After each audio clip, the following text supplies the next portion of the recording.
What's good, everybody? If you all want to say hello in the chat, you can say hello. Just say hello in the general chat to make sure you can hear and see me. Remo's been working pretty well, which is pretty cool. Everyone's enjoying themselves, having their chats, converting their tables into workshops, introducing each other, meeting new folks, networking. And the youth, we're going to do something for y'all because I have some prizes. If y'all have some Cash Apps, y'all going to have to put your Cash Apps in the chat as well. So I'm going to get ready to introduce our keynote. Long time friend of mine since high school, from Providence, native from Providence. Now she's down in Florida. She's been in Florida for some years. And and I'm proud of her, proud of what she's done, what she's doing, what she will continue to do. It's just really amazing to hear the story and to know where the foundation came from. So without further ado, I'm going to introduce you to Dr. Dina Waite. Dina, I'm going to give you the stage. Thank you, Jaywan. Good afternoon, everyone. I just want to say thank you to Jaywan and yes, Providence for this awesome opportunity. I also want to say thank you to all of my friends in Rhode Island who are there just still taking care of our city and our state. And so I really appreciate all the hard work that you're doing and that you're putting in. I promise you I'm going to remember to look at the camera. I just thank you. We are now the elders, right? And so we are putting in the work and we are creating new leaders to take our positions as we move forward. I also want to thank the mayor of Providence. That was a great speech he gave earlier. And I'm honored to even just be able to share the stage with him. And so I guess I'm here today to share my story.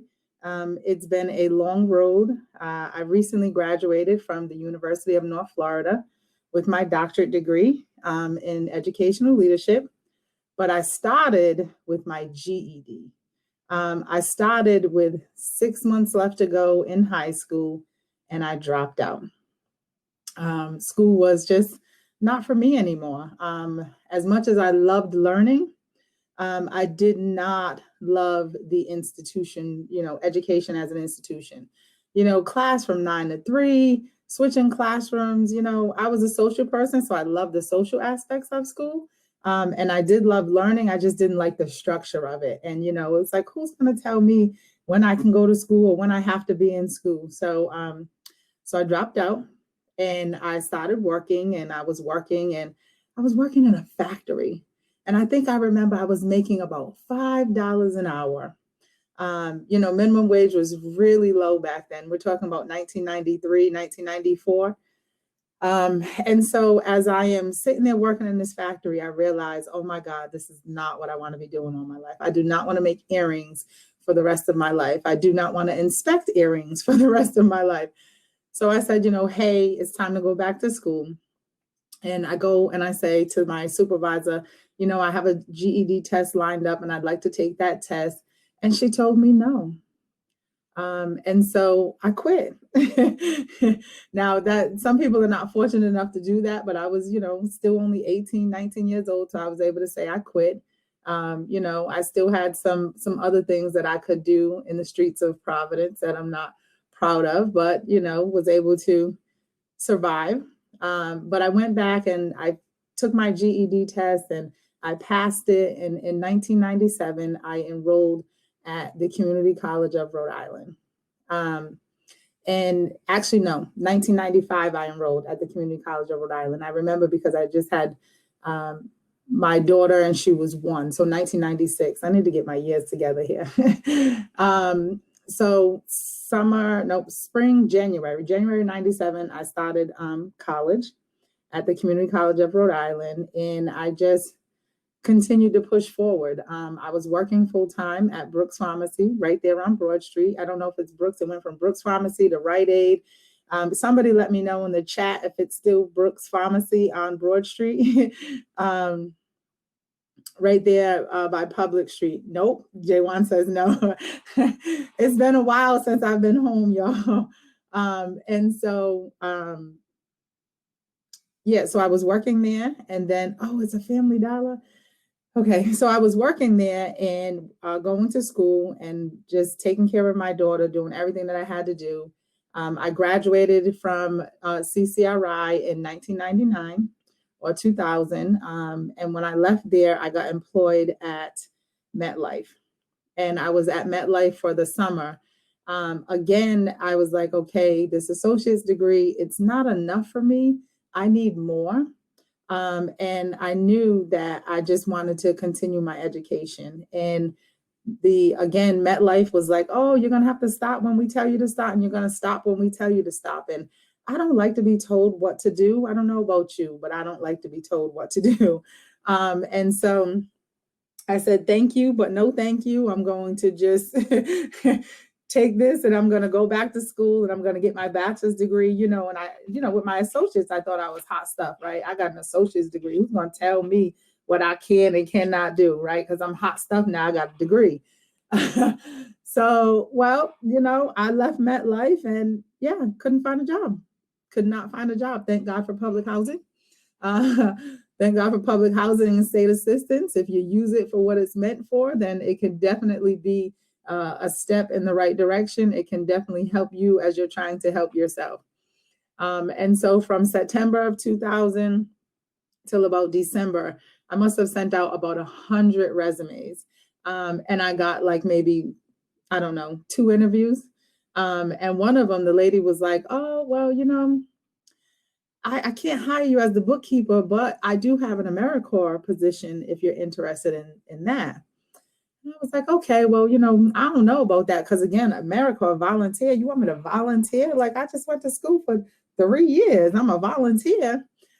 Well, what I found out was that I could still keep my welfare check. I could still keep my food stamps. I could still keep my low income rent. And I was going to be adding about $700 to my income each month. And I was like, oh, well, that'll work, right? Because now I don't have to kick out any extra money. I've just got money being added in, right? So it's value added. And then so I was like, oh, I can go get a car now. I can do some things. And so that I did the AmeriCorps Vista program. They also give you money towards school. And I'll explain how I hustled that money later. And so I took the job at the AmeriCorps Vista, and it just opened up a world of who I was, right? It helped me figure out my strengths and my weaknesses. I took the job as a program coordinator or volunteer coordinator, and it just really helped me find who I was. I worked with an agency called Trinity Encore, which was inside the Trinity Church, right there on Broad Street. And that's where Youth in Action used to be housed at. Somebody earlier talked about Youth in Action. I worked with Youth in Action. I also worked with City Year. City Year put on a couple of events there. And so I became very involved in the community through working with Trinity Encore at this agency. Again, I had a problem of, you're going to tell me what to do. That doesn't work for me. So I left Trinity Encore and ended up at the Community College of Rhode Island as an AmeriCorps member with service learning. And again, serving the community has just been at my heart. And so that was what I did. I did that for several years. I ran the AmeriCorps program. I wrote the grants for us to have vistas. I put students in work study programs. I put them in the community. I was all about, how can I help my people, right? How can I help my people? And so, if you came over to CCRI, that's where you remember me from. And you needed to get in, you needed work study, you wanted community service, you wanted to be in student government leadership. I used to be student government president, and then I was over clubs and organizations. I realized there I ran 4 campuses on a part-time job. I was working, going to school at night, and I was raising 2 kids. So when people come to me and they're like, oh, I can't, I'm the wrong person. Don't tell me you can't do anything, because, determination, perseverance, adaptability, creativeness, innovative, thinking outside the box. Those are all the things that I am. And so those are all the things that I expect from people that I interact with. So if you're going to come to me, don't come with excuses. And I'll tell you a story about excuses later. So did that with CCRI for several years, and again ran into a situation where, I was being promised, hey, Dean, I'm going to give you a full-time job. I'm going to get you a full-time position. That full-time position never came. And it didn't come from CCRI. So I had to make a decision, okay, if I was going to stay or I was going to leave. Now, mind you, I was doing the person's job for them, right?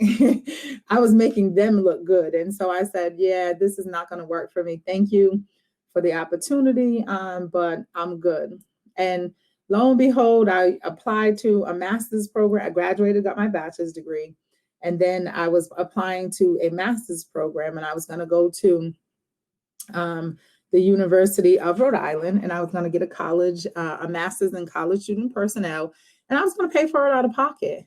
At the same time that I was applying to this and things was happening, my kid's father, may he rest in peace today, was on his way to, 15 years in jail, 7 to serve. And so, you have some choices to make. And I think Alicia talked about this earlier. Some people you have to leave behind, right? And this was someone who I'd been with since I was 17. We were Bonnie and Clyde together. And it just was something where I finally had to say, I love me enough. And this is where our roads break. We have children together, so he would always have been in their lives. But as far as him and I was concerned, this was where we were breaking. And at the same time, I was diagnosed with scleroderma. I don't know if anybody knows what that is, but it's an autoimmune disease. And so it was also a lung disease. And so I'm like, okay, so now I'm taking medicine. My hair is falling out. 2008 was one heck of a year. So I'll run it down real quickly and keep going with the story. So 2008, my children's father was sentenced to 15 with 7 to serve. I left a job at where I was working at to take a full-time job with the state, with Rhode Island EOC, which I really enjoyed working there. And I bought a house, and I started a master's program. So in 2008, I had 4 very important life events happen. And you just move, you just go. I'm just a doer and a go. And most people talk about things. If I talk about things, you can best believe I'm going to do them. My life has always operated on these small goals that turn into these big goals. And so you just continue to do that. Hey, Wendy. And so from there in 2008, with it being such a rough year, my hair was about as long as it is now. And by 2009, the end of 2009, my hair was about this short. Very, very short. I had the medicine I was on had pulled all my hair out, had thinned it out. But I can say today I am healthy sitting in front of you. I am about 40, 50 pounds lighter than I was a year ago in my doctorate program. You really do put weight on. So I did all that in 2008, and I was going to go to URI's College Student Personnel Program. Well, that wasn't going to work out. I just started a new job. And with my new job, I couldn't get to URI, right? I worked in Providence. The program started, the classes, they said it was an evening program, but yet classes started at 4:30. I don't know whose evening that is, but my evening don't start until about 6. So I had to scramble. I had to find something else because I really wanted to get a master's degree. And so I applied to the Rhode Island College. They had a master's in educational leadership. Thank you, Wendy. And so I was accepted, and I was working at the Rhode Island Educational Opportunity Center, which I have to give a huge plug. When I started college, that is where I went first. They helped me fill out my admissions application, my financial aid. Shamari husband was my counselor at the time. And without Rhode Island EOC, I would not have made it. And it was funny. My story has always been, I was a client, but I always wanted to be the president. And when I got to work there, I was like, oh, now I'm the president. But I really had, my love for helping people and really helping people get to, through that admissions and financial aid and advocacy was developed even more with Rhode Island EOC. But I got accepted to Rhode Island College. And, you know, when you work for the state pays for it, right? Another piece of information, this is just how my mind works. So if I'm all over the place, I apologize. I'm just trying to drop gems where I can. I learned when I was working at CCRI that that your children could go to school for free at the college you was working at. So I made a decision early on that my kids was going to go to college, right? Because I'm breaking some generational curses here. And so what I did was I work in higher education and my kids go to school for free. Now, they don't get to go to a university or an HBCU, which I really would have loved. They would have gone, but they do get the 2-year education for free from the community college. I'm now here down in Florida. I work at Florida State College at Jacksonville, and my children are taking advantage of that. I have one going to get her culinary degree, and my other daughter is wrapping up her associates in business. And so that's just been a blessing. So 2008, so then by 2009, 10, I'm in this master's program. I had a lot of personal stuff going on. And I said, you know what? I just need a break. I need a vacation. And I didn't travel a lot and I didn't go a lot of places unless my job paid for it or somebody else is paying for it, right? Because I don't have money to really travel. I got kids to take care of and other responsibilities. But I did have a very good friend, my best friend, Rona Lopez. She lived out of town down here in Jacksonville. Her son and my daughter's brothers and sisters. And so I said, you know what? I'm going to come down and visit and, you know, hang out and just regroup, right? Because you got to regroup and regather yourself and get your thoughts right. And so I came down to Florida. I visited, and that was in 2009. And when I got home, I was like, you know what? I am moving to Florida. In 2 years, I am moving to Florida. When I finish this master's degree, I am moving to Florida. And no, you know, people listen to me and different things like that. And then 2011 came and I moved to Florida. I had been behind the scenes applying to jobs, applying to colleges. I had visited a few more times. And when I visited, I was like, you know, I would go by and I would speak into existence what I wanted to happen, right? So I would ride by FSCJ and I would say, this is where I'm going to work. I would go lay hands on the building. This is where I'm going to work. I'm a God-fearing woman, so that's what I would do, you know? And so I applied, you know, and at this time, Rhode Island EOC was going through some changes, right? We didn't know if the grant money was going to come through, and it's just the timing of things, And I got a call and an interview, and they said, you know, it's a job, but it's only 6 months. And that's all we can offer you. It's on a grant. You know, if you want it, you can have it. And tell you, let me back up and share the story with you. So I applied for the job, forgot all about it. 6 months later, I get a phone call. They're like, this is FSCJ calling, want to know, you know, do you want to do an interview? Sure, I'll do an interview. You know, and when I touched it, I was like, no, God, I don't want this one. You kind of know when he's giving you something. And so then we did the interview, and that was great. It was a phone call. And so then they said the next one, you know, I made it to round 2. So they wanted to do another interview. And I was like, okay, well, you know, I could fly there. I really didn't have the money to fly there, y'all. So I had to get smart, right? So I did something Sterling just talked about earlier. So I said, well, you know, I can fly there, but I also have Skype, right? So if the college has a Skype account, can we just do a Skype interview? And they were like, oh, we didn't think of that. And so they, you know, got the technology together and stuff like that. And we had a Skype interview. And when we sat down for the Skype interview, I left them with more questions than they could answer, right? So the individuals who were interviewing me were not the ones who wrote the grant. I found the grant. I found, you know, Florida statutes, the amount of money they received, and I was just asking them tons of questions. And lo and behold, they called me back and they said, okay, great. We have a job. We have it. You can have it. And once we so I said, okay, I'll take the job or whatever. And they're like, well, how do you see this playing out? And I was like, okay, so you offered me the job. I have to let my current job know 2 weeks notice, right? You don't ever want to burn bridges, right? So you want to be able to go back. So if I wanted to, I go back to EOC right now. So I said, I just need to let my supervisors know it'll be 2 weeks. And then after that, I can be there. Give me 2 weeks to pack up and, I'm there. And so before human resources even could call me to say, what day can you start? I was at the Florida line, right? I had gone, I had packed my house up. I had put it all into a truck and I sent it down just in expectation that everything was going to go according to plan.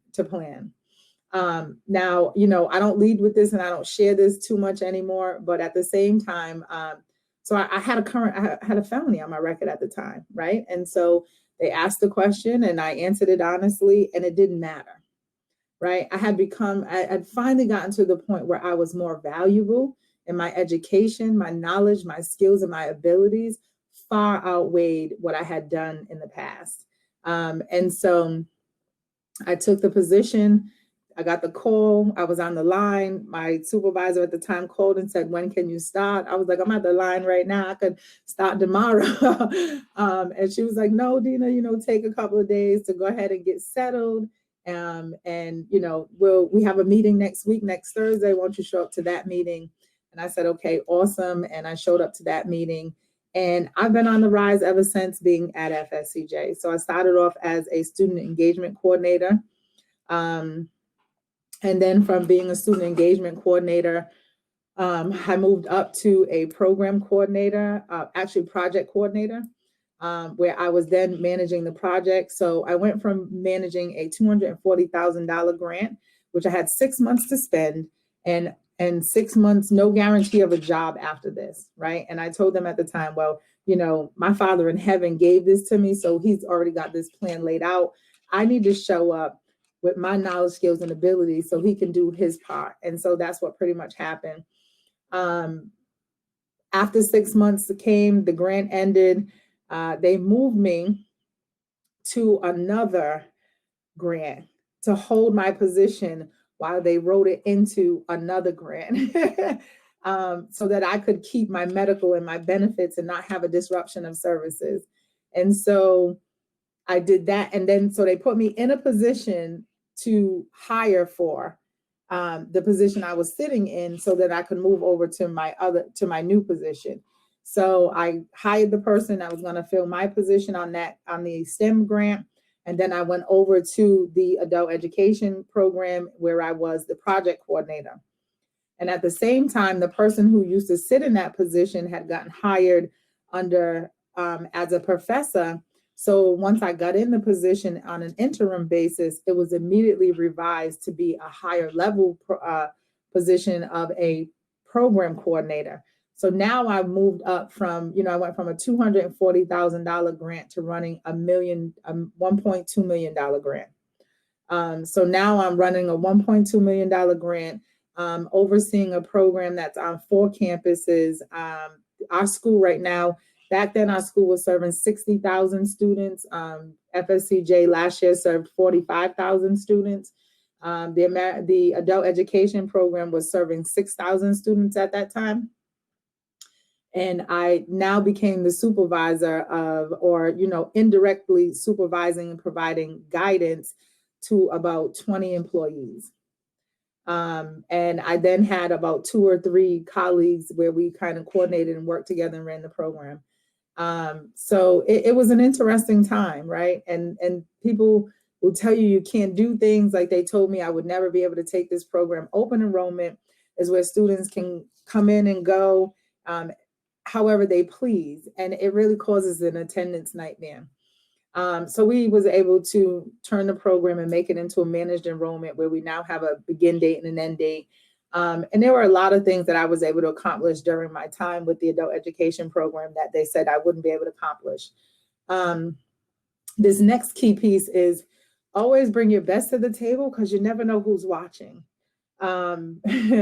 So when I'm with the adult education program, I made it to So remember, I went from student engagement coordinator to project coordinator to program coordinator. So some pieces I was missing was how to work with faculty, how to work with instruction, how to create scheduling, all of those administrative pieces that kind of happen on just your campus, because I was more of a district level employee.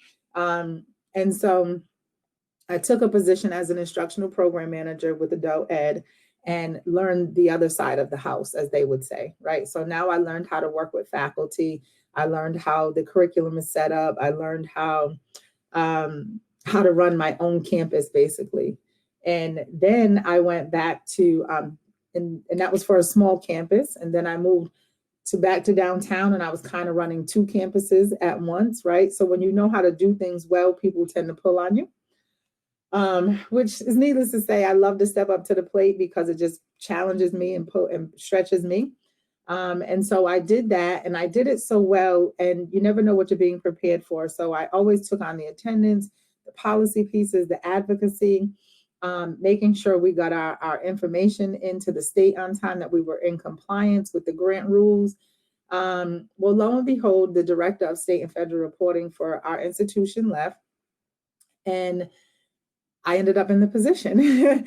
So I thought I was preparing myself to be director of adult ed, but I was really preparing myself to be director of state and federal reporting, where I am now responsible for over 30 million pieces of data that we send up to the state of Florida every year.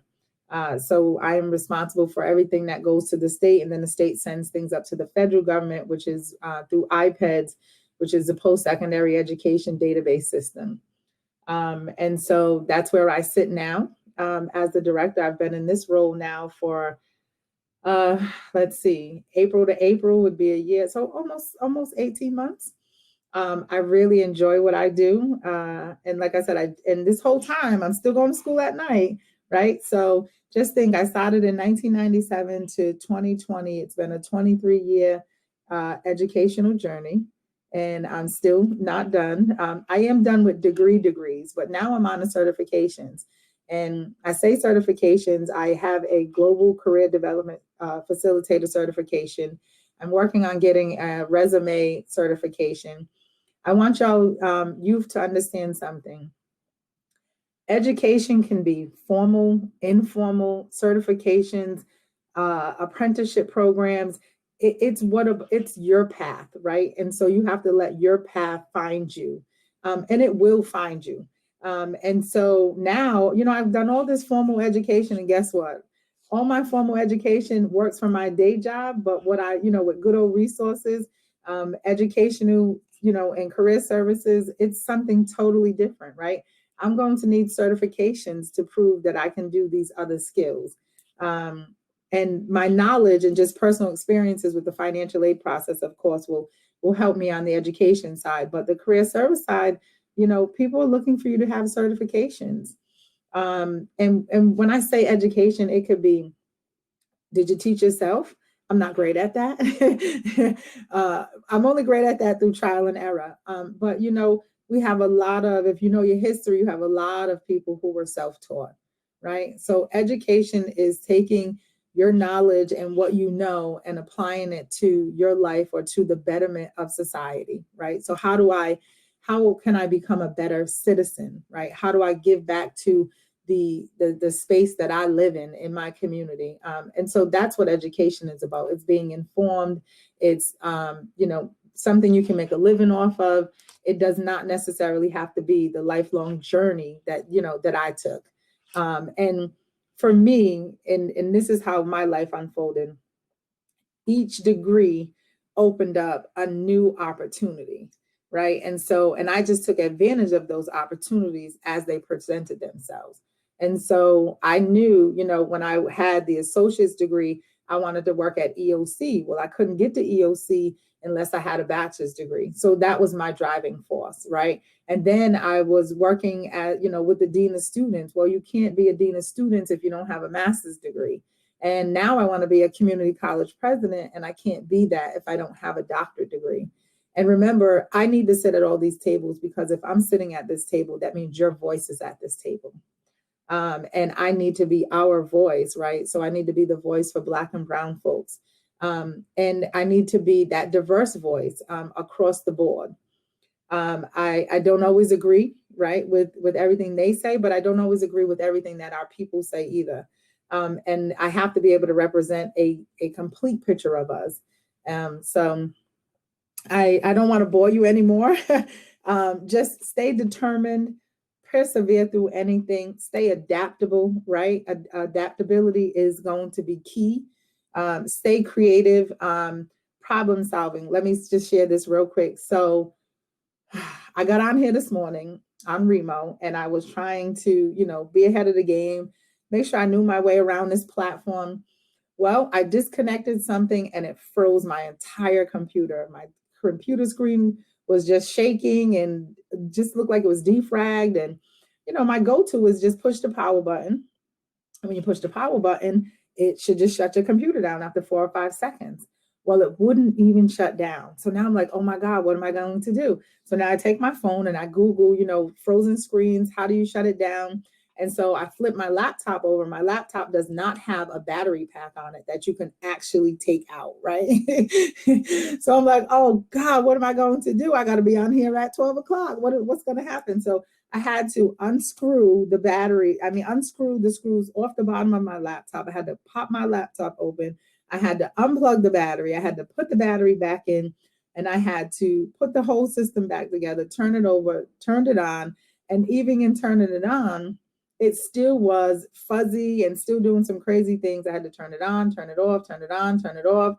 And it just, anyways, long story short, it finally got to working. But had I given up, right, I would not be here right now. Had I given up, I would just been like, oh, J1, I'm sorry, I can't, my computer just, stopped.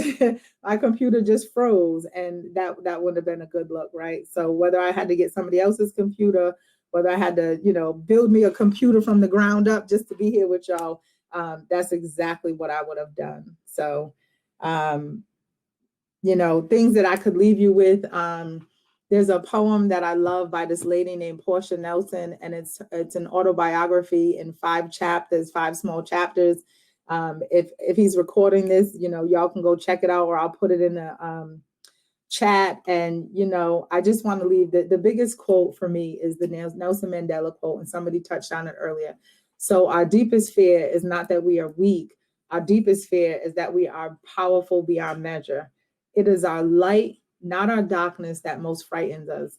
We ask ourselves, who am I to be brilliant, gorgeous, talented, fabulous? Actually, who are you not to be? You are a child of God. Your playing small does not serve the world. As we are liberated from our own fear, our presence automatically liberates others. And I really, really want your presence to liberate others.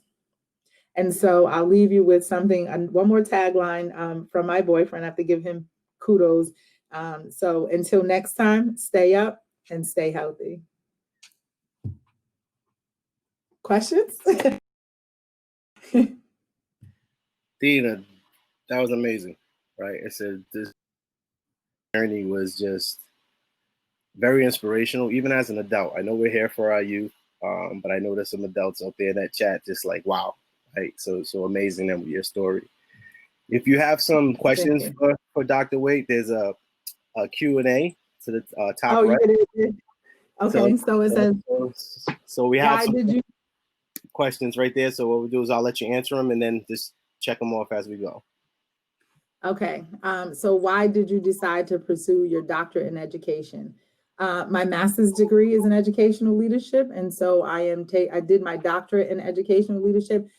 It's a broad enough field, right? It takes 2 things that I love. I'm a leader, naturally born. I'll always take charge and be a rebel. And education is just something that found me, right? So I talked a little bit about your path will find you. And so education found me. And so that's what made me go and get my master's in educational leadership. And again, I said I would love to be a president of a community college one day. That's a good question. What challenges did you face as a Black woman? I try, let me, how do I say this?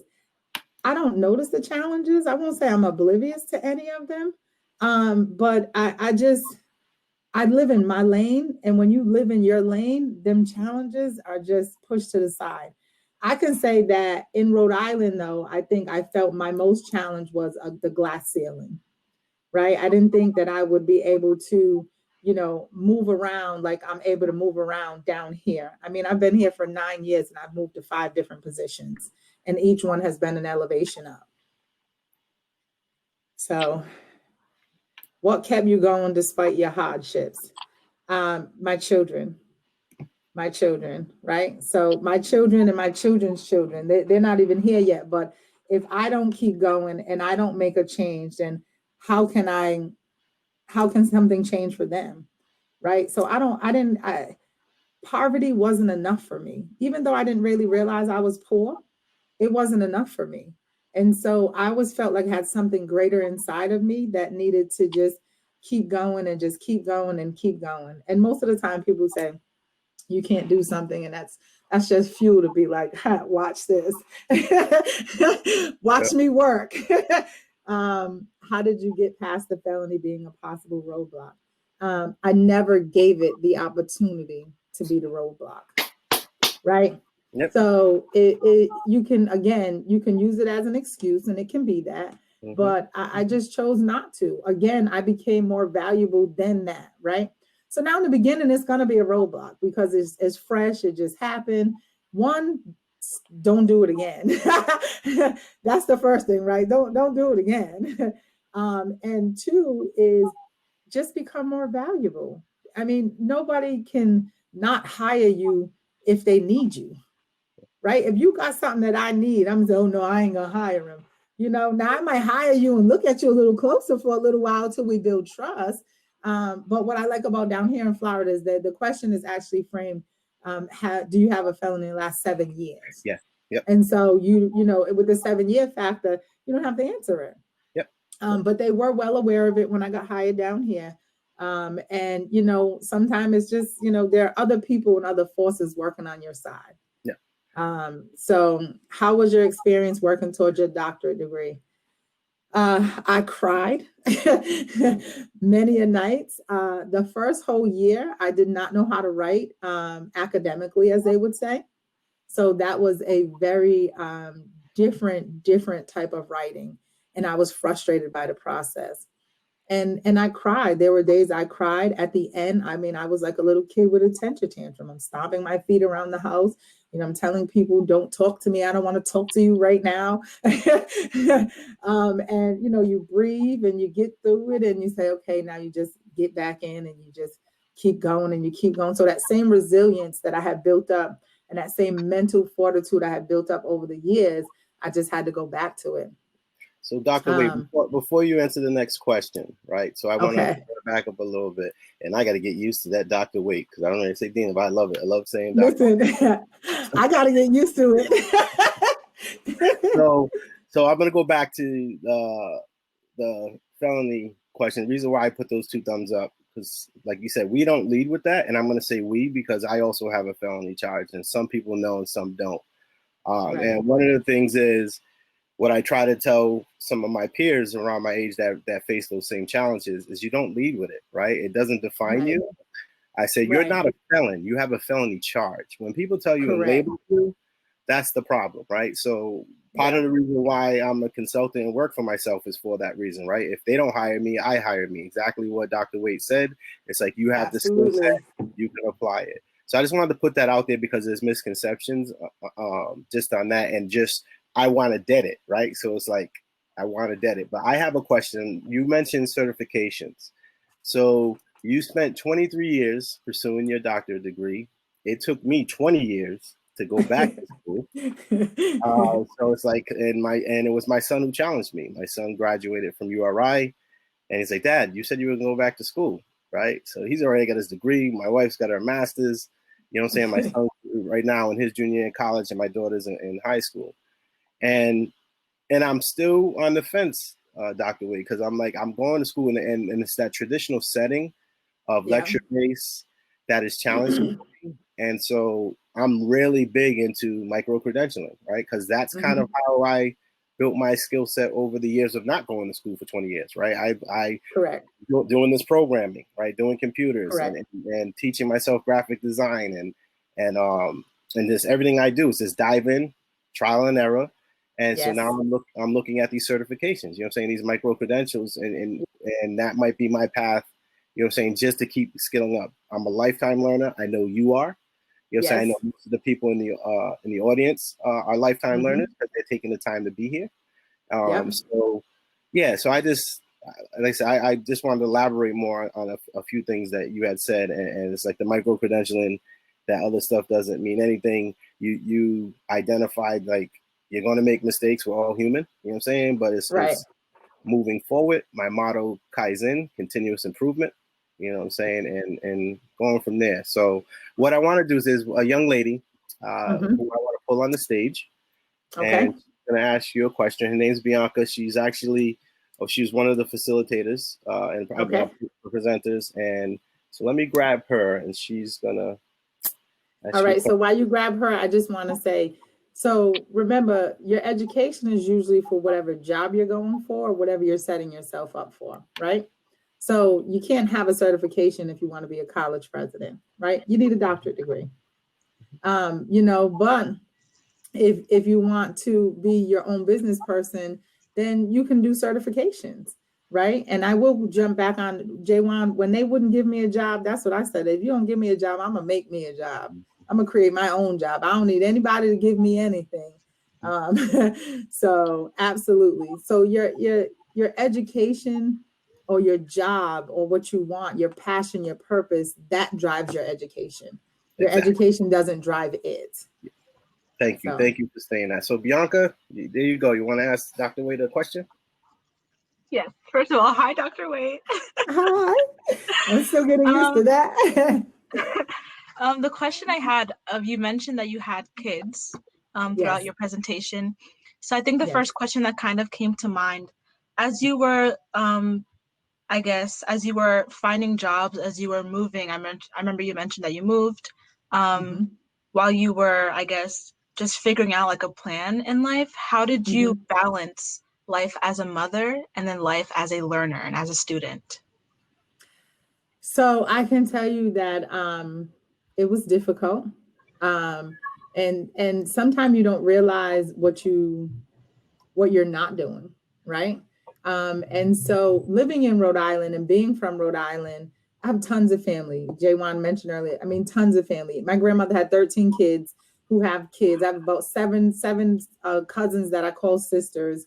We all lived in University Heights together. So I could easily say, you know, then their father was there. So I could easily say, hey, I got class on Monday nights, leave my kids out in the yard and they'd be taken care of.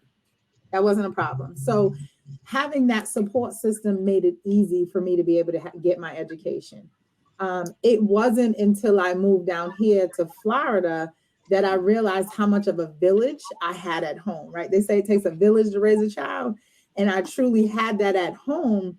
And it shrunk when I got here to Florida. When I got to Florida, my village became my friend Rona that I spoke about earlier and her kids. And then I had to create a new village, right? I had to begin to meet people and kind of help out. And so it was very difficult. But I can say some days, you know, the house didn't get clean, right? You know, do I feel like vacuuming a floor? No, not really. You know, do I feel like chasing a kid to vacuum a floor? Not really.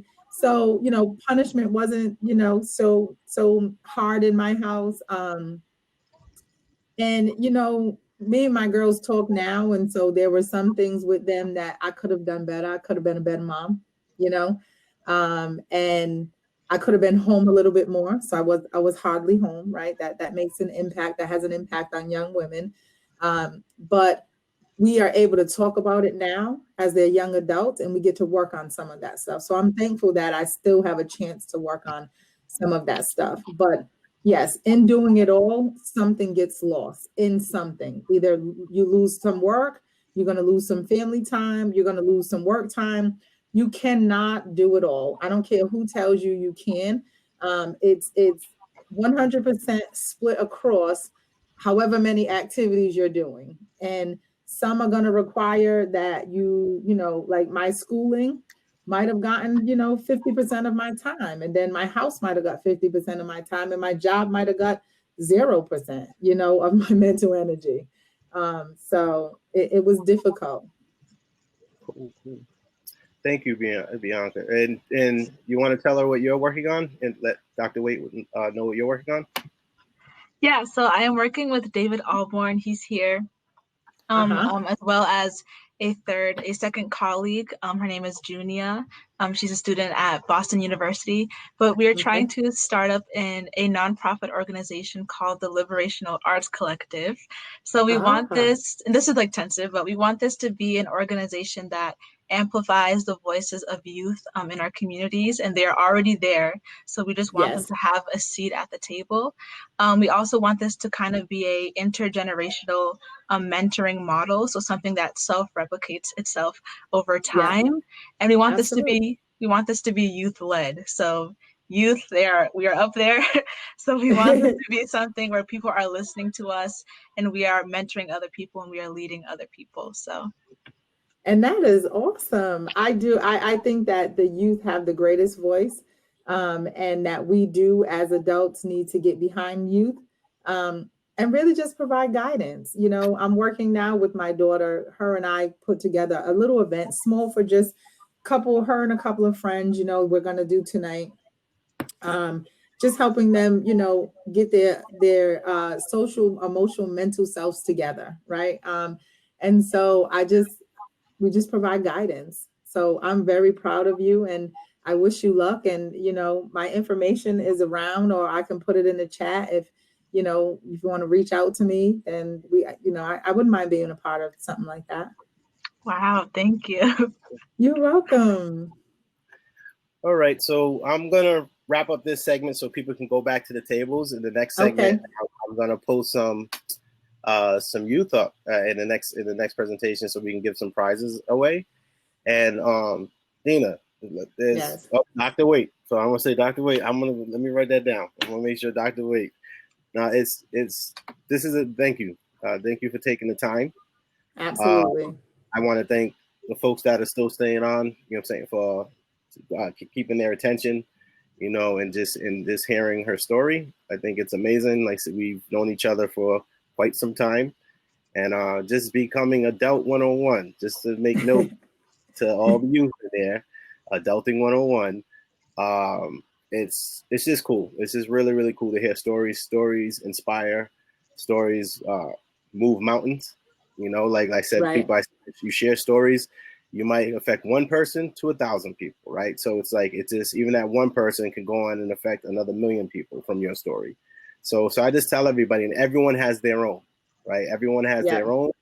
And so just use it no matter what platform, whether we're here, through Facebook, in person.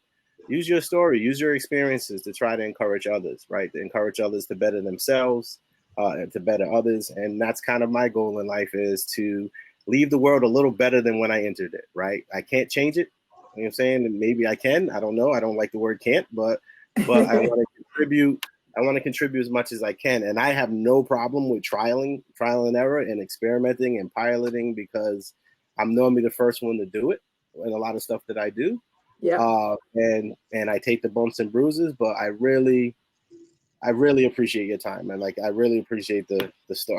I'm excited, right? I was excited when I saw your pictures. I'm like, she's graduating in the summer. It is. It's like you friends and people you follow their journey, right? And it's like you love that's what it is. You love their successes. You don't always focus on people's failures or mistakes or lessons. And sometimes as a people, that's what we do. We highlight the bad versus the good. And what Dina said earlier is this, and Dr. Waite said earlier, you just keep moving forward. I don't like to be myopic, but that's when I'm myopic, right? I'm myopic when it comes to, you can keep that drama. I'll love you from a distance, but when you're ready to jump on this train with me, it's more than welcome, and the doors are open, and that goes for everyone. So, Dr. Waite, I really appreciate it. You know what I'm saying, Bianca? I love the question. And so I'm gonna cut off this presentation. Everyone's at the tables. You can find Dr. Waite if she's around, and at the tables you want to ask us some questions one-on-one, and I'll announce when I'm going to come up with some of the prizes.